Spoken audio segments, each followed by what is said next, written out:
Selamat siang Pak, terima kasih sebelumnya sudah meluangkan waktu buat kami. Hari ini kami ingin menggali pengalaman tentang dalam dunia pembangunan usaha, tentang apa yang dihadapi serta strategi yang digunakan dalam usaha.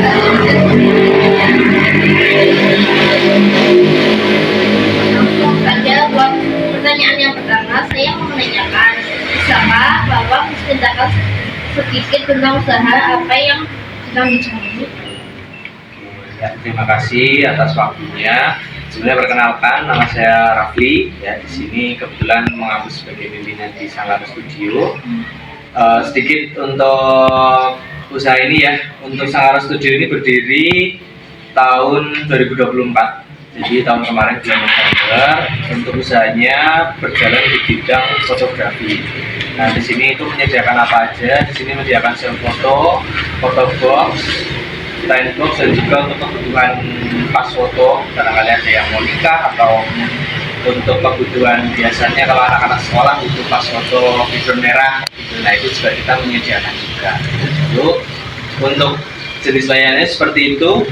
Terus untuk sistem yang dipakai, untuk sistem di Sanggara Studio ini sistemnya self foto, jadi mereka fotonya secara sendiri, jadi tanpa fotografer. Tapi kalau misal mau menghendaki untuk fotografer juga bisa, tapi ada tambahan fee-nya.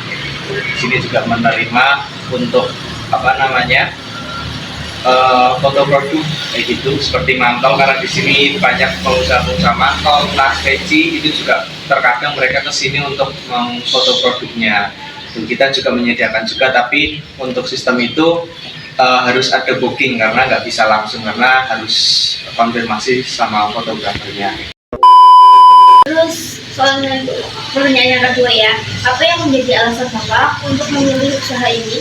Oke, untuk alasannya karena sebelumnya bidang saya adalah fotografi dan videografi. Sebelum mendirikan ini saya sudah bekerja di perusahaan yang lain seperti wedding, foto wedding. Itu juga di luar saya juga masih mengerjakan itu.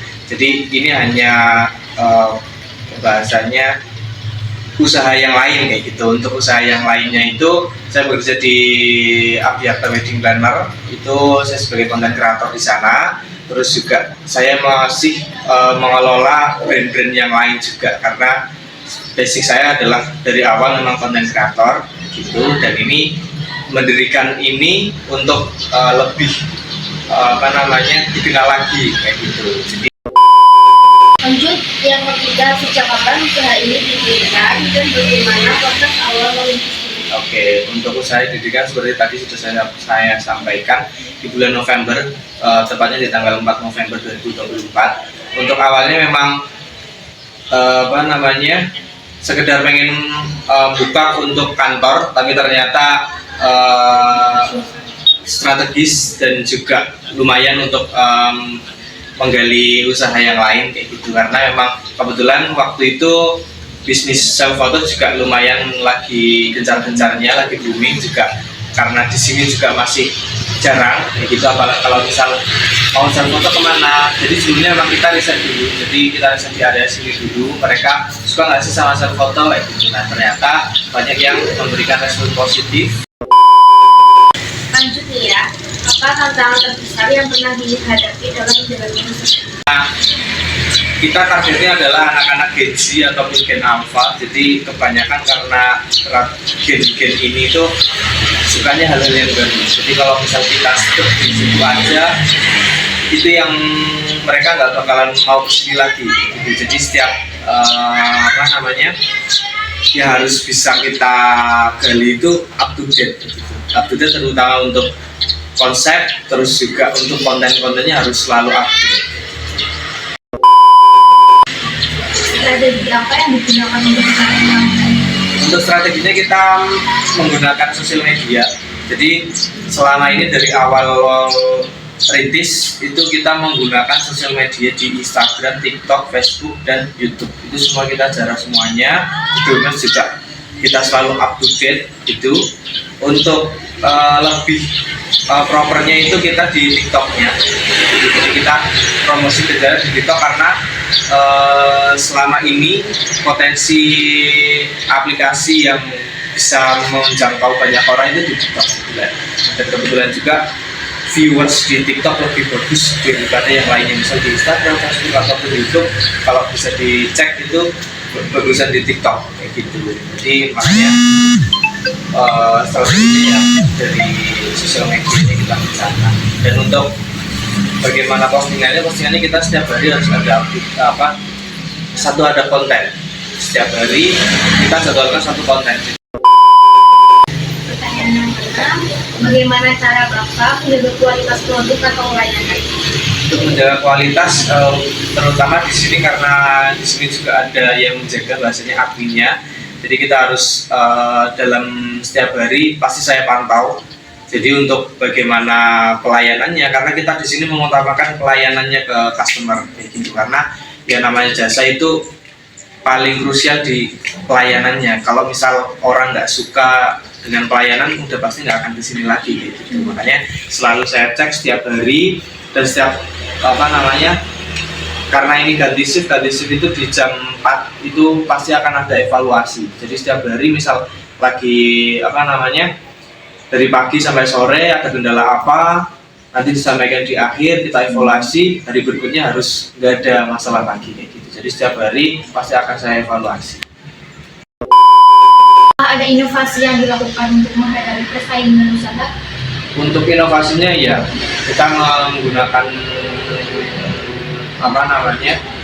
mencari-cari riset. Jadi risetnya trennya yang lagi tren ini apa kayak gitu. Jadi kayak misal yang sebelah ini masih baru, jadi itu kayak photobooth dan tripod itu masih baru, jadi kayak bahasanya di luar kota itu udah banyak, tapi di Kebumen itu belum ada. Jadi kita kayak mencoba untuk berbeda dari yang lain, karena self foto ini udah banyak, kayak yang background polos gitu kan, yang belum itu yang tema-tema. Nah, makanya kita mencoba untuk menaikkan yang baru-baru. Itu konsep yang sudah ya mungkin di luar Kebumen sudah ada, kita mencoba. Bagaimana peran keluarga atau lingkungan sekitar dalam menjaga kesehatan? Peran keluarga ataupun sekitar itu sangat penting ya, terutama karena untuk membangun sebuah usaha kita perlu modal. Jadi keluarga ataupun lingkungan itu pasti harus mendukung kayak gitu. Itu sangat penting, karena kalau misal sendiri juga nggak akan bisa kayak gitu. Karena saya sendiri juga ada orang-orang di belakang saya kayak gitu. Jadi mereka yang membantu saya dalam membentuk Sangkara Studio. Pertanyaan selanjutnya, apa pengalaman paling berkesan selama menjalankan usaha ini? Untuk pengalaman paling berkesan itu adalah ketika saya melayani customer yang berminat foto di sini. Itu menurut saya hal yang paling menyenangkan bagi saya, karena saya juga seorang fotografer atau kreator. Ketika melihat customer kayak senang melihat hasil fotonya, itu akan merasa kayak seneng banget ya. Jadi itu yang bikin kita terkesan. Pertanyaan terakhir, apa harapan Bapak untuk perkembangan usaha ke depan?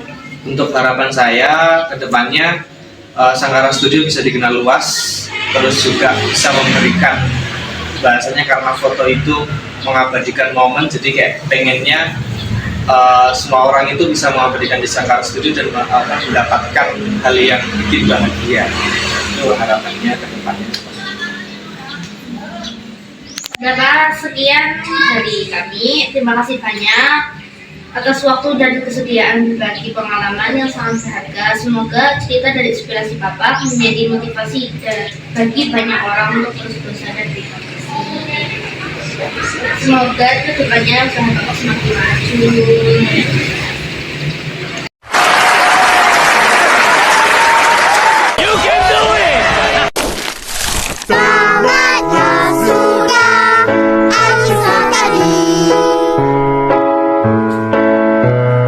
Terima kasih dan jumpa lagi.